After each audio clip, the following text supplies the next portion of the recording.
Hey everyone, my name is Josephine Brila. I identify as a Hispanic female. Learning about the racial development theory, it just helped me realize that um, we are, we do develop this type of identity based off of experiences, society, self-awareness, and that's just kind of how we go about developing that. That's what I learned from that.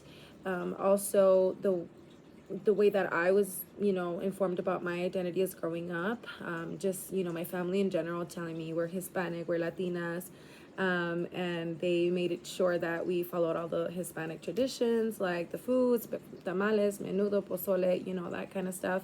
I grew up with the foods. I thought it was just normal, that I thought everybody would eat that, but it wasn't until I reached my college years that I moved away out of town because I grew up in a border town called Douglas, Arizona.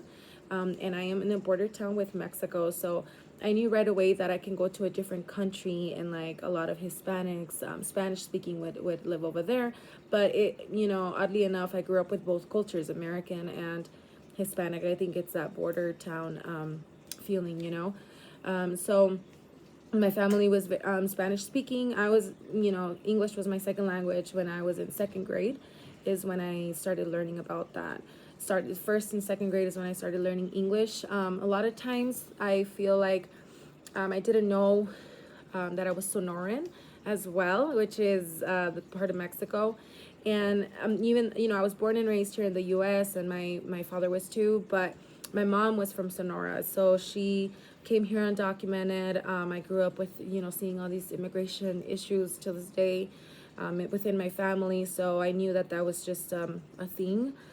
And so being exposed to that, I know that my mother has, experienced racism herself. I've never experienced racism. I honestly think it's because I'm not your typical, Hispanic Latina. I speak English pretty well. I, have light skin, blue eyes, blonde hair. Like that's not your typical Latina compared, to what society accepts.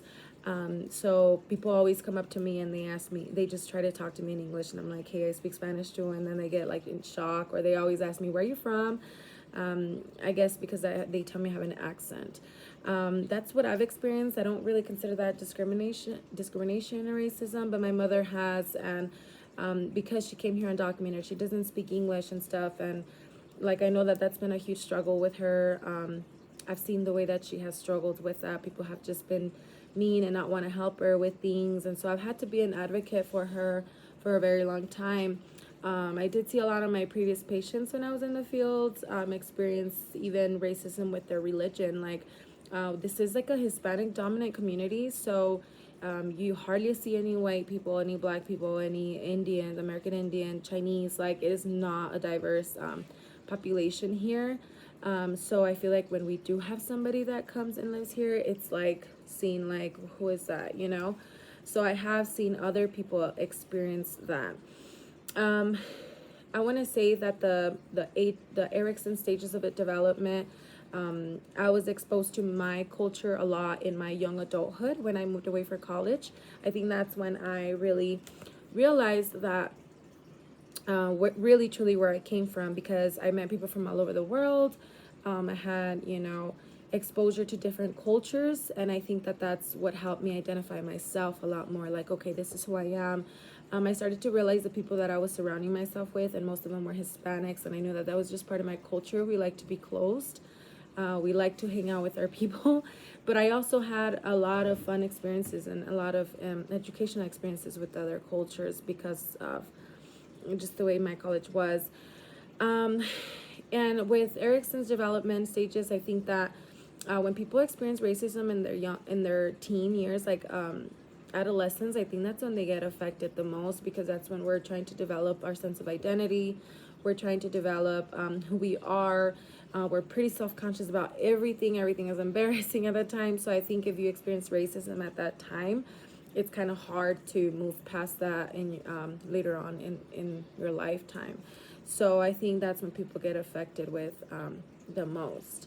Now, I think that the way that I would use this whole experience and this knowledge in my practice of social work is obviously paying attention to my patients' race, where they come from, in an intersectionality, intersectionality. I don't know how to say that word, but basically looking at my patient all around race, gender, sexual orientation, religion, everything around them, and making sure that I understand all of that dynamic before making a recommendation.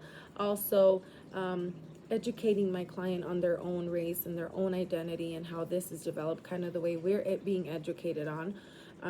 Empowering them in case they're experiencing some type of racism, empowering them to be who they are and to love themselves no matter what, where they come from and stuff, or what they're experiencing, accepting themselves. And I think that if you understand your culture a lot, I think that you're more better of accepting what you're going through, or if, you know, pretty much some people, it's okay if you're different, if you're the same, like you're allowed to have your own identity with that. So that's where I think I would really want to help my patients. But then also, like, this whole experience helps me determine other races and other cultures. Listening to everybody's videos has really helped me understand people from all over the world as well, and what issues they've experienced, especially right now with elections. It's just been a lot going on with that, and I feel like people are feeling some type of way.